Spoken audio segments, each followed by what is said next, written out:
como viene sucediendo en este último tiempo, también con el paso, algunas visitas, algunos testimonios que están ligados a estas elecciones. Bueno, hoy tuvimos nuestro paso también por la provincia de Chubut, un poco anticipando también lo que será la elección del próximo domingo.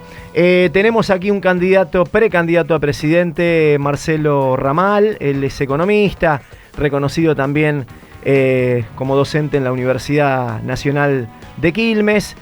Su candidato a intendente local por Quilmes es Joaquín Antúñez, también estudiante de la universidad. Bueno, ellos presentes hoy en el estudio Osvaldo Bayer para hablar un poquito sobre cómo viene la campaña, cómo vienen sus recorridos. Allí también se están jugando una interna en estas primarias, ¿sí? Y les agradezco en primera instancia el recorrido, el paso aquí por la radio. Gracias por la invitación, por supuesto. Marcelo, bueno, contanos un poco en primera instancia cómo viene la campaña, cómo vienen sosteniendo la campaña. Bueno, primero, sosteniendo siempre con esfuerzo, con el trabajo militante, sin el respaldo de corporaciones empresarias o mediáticas. Luego, nosotros participamos de estas PASO, no somos parte de una interna que hay en la izquierda, digamos, que es la que tiene lugar dentro del Frente Izquierda. Nos presentamos con lista propia, con el desafío de superar el piso proscriptivo de las PASO, ¿no es cierto? Y luego, sobre esa base, ganar el derecho a poder intervenir en la elección general. Uh-huh.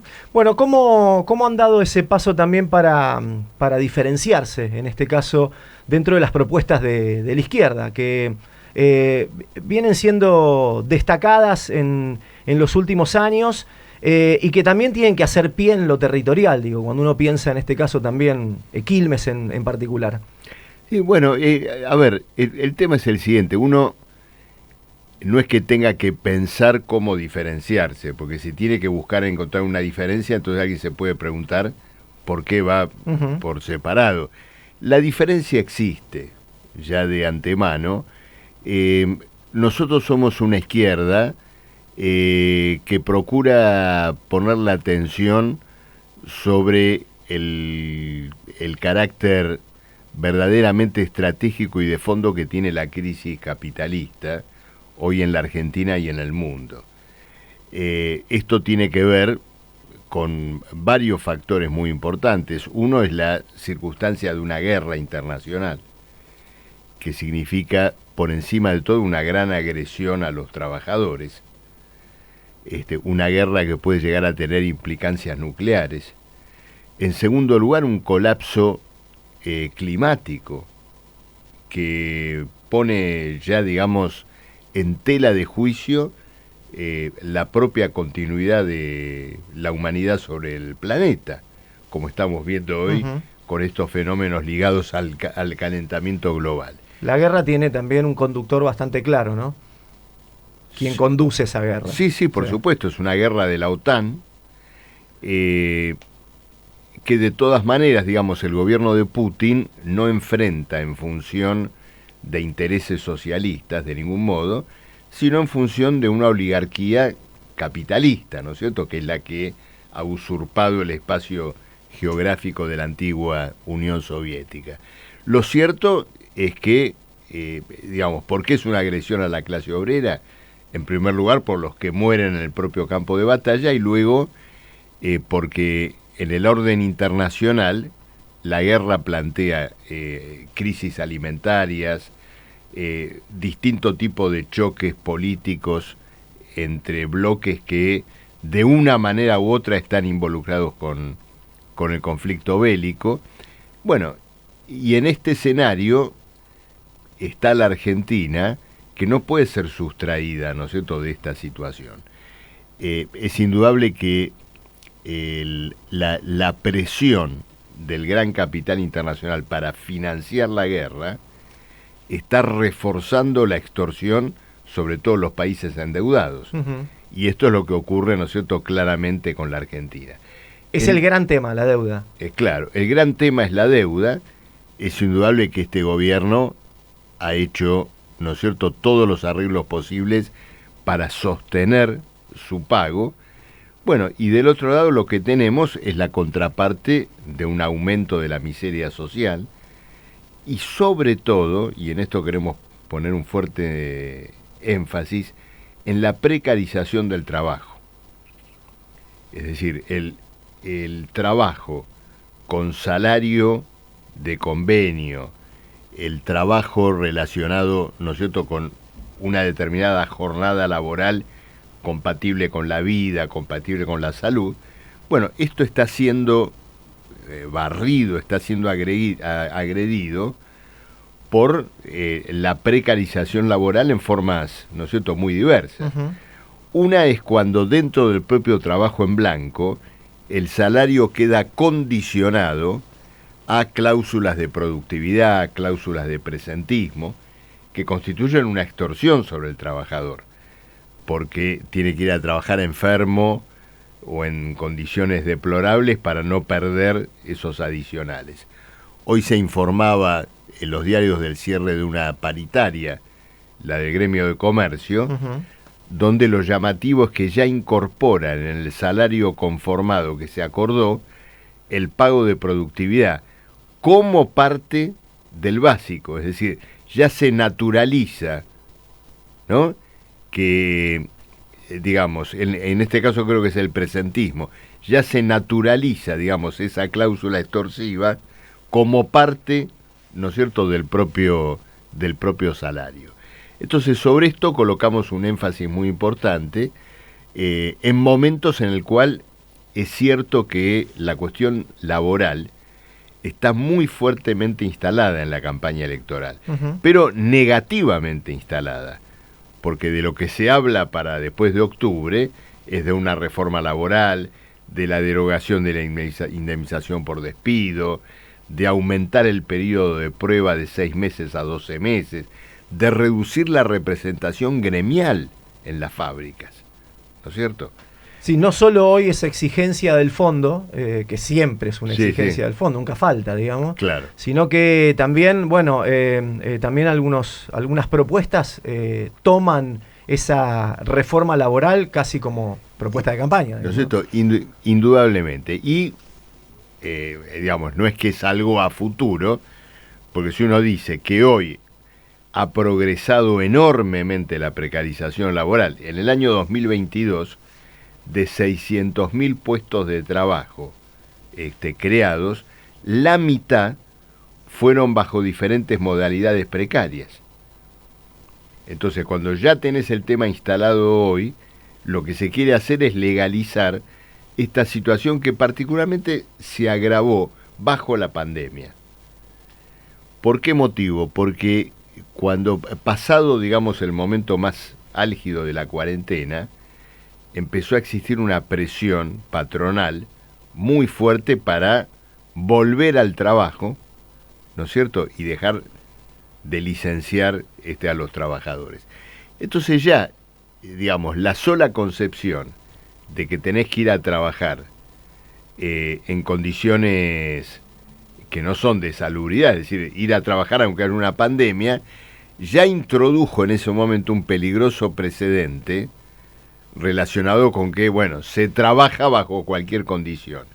Y luego lo que ocurrió también es que las patronales aprovecharon esa volteada para desprenderse de los trabajadores más antiguos, uh-huh, con más convenio por antigüedad, digamos, con todo eso, con el pretexto de que eran los más vulnerables ante la pandemia. Y los reemplazaron, después de retiros voluntarios o despidos, los reemplazaron con trabajadores jóvenes precarios, por agencia, con contrato a término. Bueno, y esa es la situación que hoy tenemos fuertemente instalada en el movimiento obrero. El trabajo precario, los trabajadores precarizados también tienen como una gran diversidad, y hay como un marco en este caso que se pueda traccionar con política pública, con proyectos de ley para de alguna manera encauzar o mejorar la vida de esos trabajadores. Bueno, acá hay un debate muy importante, porque el problema es el siguiente: la lucha contra el trabajo precario es la lucha por la estabilidad laboral y por el derecho laboral, digamos, y las condiciones del mejor convenio que en cada lugar de trabajo existe. Hay una tendencia que yo considero peligrosa, que tiene que ver con lo siguiente: a tratar de darle un marco, darle un estatus legal al actual régimen precario. Por ejemplo, escuchamos hace poco a Larreta decir que quería armar un régimen de vacaciones pagas para los monotributistas. Entonces es como decir lo siguiente: vamos a extender el monotributismo y vamos a echar un poquito de lastre para transformarlo en una condición permanente. No, el monotributismo debe ser, es decir, todas esas formas de trabajo precario deben ser abolidas principalmente por la iniciativa del propio movimiento obrero. Quien crea que digamos, va a haber trabajo o la clase obrera se va a fortalecer porque va a haber mucha gente empleada como monotributista, bueno, se equivoca por partida doble. Primero, porque nunca se demostró que la precarización del trabajo o la caída del salario sea un factor que incentive a la demanda de empleo por parte de los capitalistas. Los empresarios toman o despiden trabajadores en función de su ciclo general de negocios. Y cuando necesitan un trabajador lo contratan, aunque tenga que pagar salario y cargas y todo lo demás. Y en segundo lugar, digamos, también esta idea de que digamos, se van a tomar o que el trabajo en esas condiciones va a poder prosperar, bueno, tiene que ver con lo siguiente, porque los trabajadores sometidos a la condición de monotributistas, bueno, van a ser llevados a una situación de atomización total. Es decir, es una clase obrera que deja de ser una clase, se transforma en una legión de trabajadores o de emprendedores individuales, aislado el uno del otro, sin poder luchar, sin poder organizarse. Algunos dicen que el llamado trabajo flexible es un progreso o es moderno. Todo lo contrario, es un retroceso a 300 años atrás, cuando se trabajaba a destajo, cuando existía el trabajo domiciliario. En la medida que digamos, el capitalismo en la forma como lo conocemos hoy avanzó enormemente en la socialización del trabajo, cada día, digamos, la retribución individual de un trabajador debe ser considerada más como parte de un proceso social, es decir, de un rendimiento económico que está asociado a un proceso colectivo y no al trabajo de una sola persona. Entonces, esto de trabajar con premio, trabajar con cláusula de presentismo, llevar al trabajador, digamos, eliminar el salario básico y terminar transformándolo en un salario por resultado, es un retroceso de 300 años en la propia forma de organización del trabajo, ¿no es cierto? Y coloca, por supuesto, o transfiere toda la carga de las crisis económicas, la incertidumbre de los negocios que viven los empresarios, se la pasa al trabajador.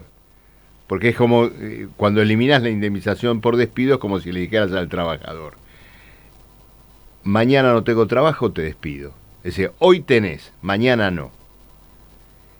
Cuando en realidad el que dispone del capital y por lo tanto dispone del derecho a quedarse con los beneficios, el único derecho que no puede desconocer del trabajador es por lo tanto a que el salario y el propio puesto laboral tenga que ver con un contrato indefinido, que si lo quiere romper tiene que pagar un resarcimiento. Hablamos un poquito con Joaquín Antúñez también, bueno, estudiante de la universidad y precandidato a intendente. Bueno, vas a ser el candidato a intendente, digamos, en definitiva.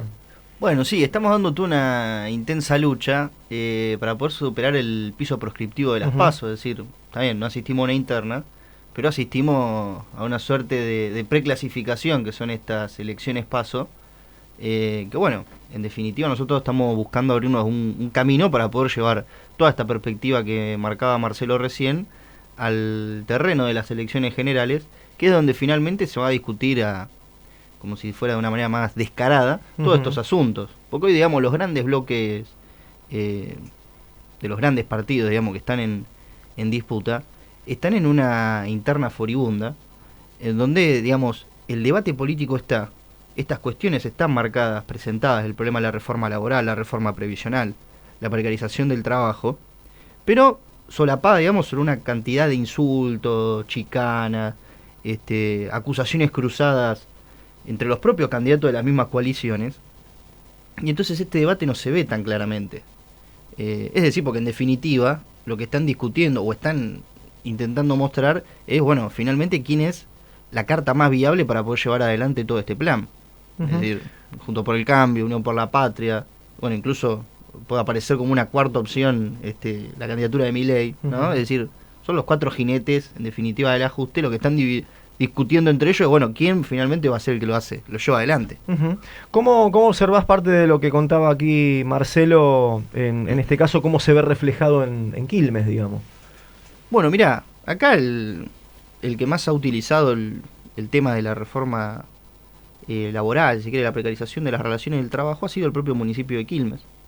Hay una gran cantidad de tareas de mantenimiento, limpieza, bueno, y otras actividades, digamos, que le corresponden al propio municipio, que están siendo llevadas adelante por personas de organizaciones sociales, es decir, gente que recibe un plan social, está haciendo tareas que corresponden a un trabajador municipal que debiera estar en planta permanente y que por lo tanto tendría que tener un convenio, una RT, aportes patronales. Bueno, cuando el municipio opta por utilizar las organizaciones sociales, está violando todas las cuestiones mínimas del contrato del trabajo. Es decir, ese trabajador, si se enferma, ¿quién le provee la ropa de trabajo? ¿De dónde obtiene esos elementos de trabajo? Se traslada al trabajador de manera autónoma, individual, proveerse la ropa, proveerse esos materiales de trabajo. Y, bueno, finalmente, si se enferma, no va a trabajar, ¿quién lo cubre? Es decir, el municipio está llevando adelante esta política. Después, por otro lado, acá en la zona sur, si se quiere, abriendo un poco más el espacio, las fábricas ha avanzado la precarización laboral de una manera gigantesca, pero quiero tomar un caso particular, que si bien no es de Quilmes, es un poco ilustrativo. Los trabajadores de Seat Tenaris, que construyeron el gasoducto Néstor Kirchner como una obra heroica en 6 meses, lo hicieron bajo un régimen laboral de 12, 14 y hasta 16 horas de trabajo cotidiano y trabajando más de 2 semanas sin un franco. Es decir, violando absolutamente el descanso del trabajador, no pudiendo ni siquiera darle tiempo a recomponer su propia fuerza. Y cuando finalizaron esa obra, que se definió como titánica, patriótica y demás, fueron ni siquiera indemnizados porque estaban bajo contrato, por agencia. Entonces, vos ahí tenés como una gran patronal que hizo un negocio fenomenal y que pretende seguir haciendo un negocio fenomenal, ahora ya no con la construcción del gasoducto, sino con su mantenimiento. Tomó fuerza de trabajo durante 6 meses, la explotó a más no poder y cuando terminó el contrato los expulsó a todos. Es decir, finalmente la reforma laboral y la precarización del trabajo ha sido el objeto o la excusa para llevar adelante una gran transferencia, una enorme transferencia de la riqueza que producen los trabajadores a todavía concentrarse más en las manos de los capitalistas. Entonces esto se ve cotidianamente y este es el cuadro general que nosotros estamos discutiendo. Es decir, el mensaje de Política Obrera es: bueno, hay que colocar a los trabajadores primero, hay que atender estas necesidades urgentes del mundo del trabajo en desmedro de el excesivo ataque que está desarrollando la clase capitalista sobre los trabajadores. Le pregunto a Marcelo, que hizo referencia al cambio climático. Y se lo pregunto porque exclusivamente hoy, pasado el mediodía, estaba hablando sobre el tema también el presidente de la Nación. ¿Qué perspectiva hay que darle al tema? Porque el tema se viene instalando desde hace ya mucho tiempo, digamos. Lo que pasa es que ahora tenemos en la diaria visiblemente lo que viene sucediendo con el cambio climático. ¿Y qué debates crees que hay que dar ahí? Bueno, mira, el debate más importante que hay que dar es si vamos a seguir creyendo en las declaraciones retóricas de los jefes de las grandes potencias imperialistas, de que se van a reducir las emisiones en un futuro ya determinado y con fecha y todo lo demás, o si por el contrario vamos a encarar, digamos, una lucha, no solamente por digamos, los objetivos directos del movimiento ambiental, sino por superar a la organización social que permite este tipo de depredación de la naturaleza. El capitalismo es incapaz de llevar adelante una regulación ambiental. Por una razón, porque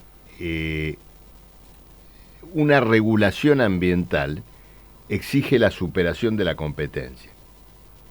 Es decir, vos tenés que decir, bueno, muy bien, estos son los recursos, estas son las producciones que queremos encarar, de qué manera planificamos un uso cuidadoso del medio ambiente para no llevar adelante una depredación. Entonces, eso puede llevar a que ciertas producciones sean más caras. Pero es un costo que asume toda la sociedad para cuidar el planeta. Cuando existe la competencia entre grupos capitalistas, ese cuidado desaparece, porque yo como empresa no puedo incurrir en un costo mayor que mi competidor. Y esto después se reproduce a los grandes bloques, a los grandes estados del planeta. Entonces hacen reuniones diplomáticas donde se prometen entre todos cuidar el problema de las emisiones, de los bosques y todo lo demás, pero son un saludo a la bandera, porque el trasfondo... Sí, con los años después las metas no llegan. Es la salvaje competencia entre ellos, que no pueden abolir, no pueden derrotar, y que por lo tanto conduce, ¿no es cierto?, a este escenario que tenemos hoy, que es catastrófico. Fíjate lo que está pasando con estos incendios en Grecia, ahora en el sur de Italia, que constituyen, están arrasando con patrimonios históricos y, bueno, y por otra parte colocando a... ¿Y Argentina puede dar un debate ahí? ¿Sola o en bloque puede dar un debate de...? Bueno, Argentina, el primer debate que tiene que dar es al interior de la propia Argentina, porque también en Argentina tenemos la impostura. Ir a hablar sobre el cambio climático cuando estamos armando un régimen de saqueo minero en todo el norte del país en favor del litio a costa del agua, cuando estamos tolerando los incendios en toda la región del Delta en función del acaparamiento de tierra para los intereses ojeros, bueno, Argentina no tiene autoridad para colocarse como un referente en el tema. Les agradezco el paso por aquí, dejamos abierta la posibilidad de una segunda instancia, ojalá que haya, digamos, todos los que lleguen a esa instancia son bienvenidos, y preguntarles también cómo sigue el día, cómo sigue la semana también. Bueno, tenemos otros medios en Quilmes, después yo voy para La Matanza, donde tenemos en un barrio, en La Tablada, tenemos un acto hoy a la tarde. Bueno, y mañana a la noche estoy viajando a Tucumán, donde voy a estar todo el jueves, donde vamos a hacer un acto de política obrera en Tucumán, y el viernes voy a Santiago del Estero, donde también tenemos una cantidad de actividades. Bien, viene bastante intensa. Cuando miramos los resultados el próximo 13 de agosto, ¿dónde están los puntos fuertes de Política Obrera? Bueno, un poco en estas provincias que te mencioné, en el conurbano bonaerense, ¿no es cierto?, también, y bueno, en todo lugar donde haya un grupo de trabajadores que diga, quiero votar a Política Obrera para que estos problemas y estos debates, trabajo precario, salario, una guerra contra la humanidad trabajadora, que estos temas estén presentes en la elección general. Política Obrera, aquí nos visitó hoy el precandidato a presidente Marcelo Ramal, economista, y también el intendente Joaquín Antúñez, referenciados en la Universidad Nacional de Quilmes.